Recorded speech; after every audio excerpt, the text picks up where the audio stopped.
తెలంగాణ రాష్ట్రాల్లో bird flu కలకలం రేపుతుంది. Bird flu కారణంగా లక్షల సంఖ్యలో కోళ్లు మృత్యువాత పడుతున్నాయి. ఉభయ గోదావరి, ఉమ్మడి కృష్ణా జిల్లాలో ఈ వైరస్ ఎఫెక్ట్ మరింత ఎక్కువగా ఉంది.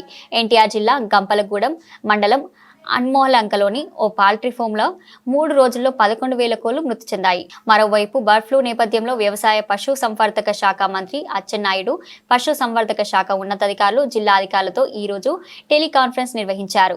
వెటర్నరీ వైద్యుల క్షేత్రస్థాయిలో అందుబాటులో ఉండాలని ఈ సందర్భంగా ఆయన ఆదేశించారు. చనిపోయిన కోళ్లను పరిశీలించి శాంపిల్స్ ను ల్యాబ్ కు పంపించాలని ఆదేశాలు జారీ చేశారు. అన్ని జిల్లాల అధికారులు అప్రమత్తంగా ఉండాలని అచ్చెన్నాయుడు చెప్పారు. పౌల్ట్రీల వద్ద బయోసెక్యూరిటీ మెజర్స్ అమలు చేయాలని అన్నారు. పౌల్ట్రీల వద్ద రవాణా వాహనాలు సంచరించకుండా చర్యలు చేపట్టాలని ఆదేశించారు.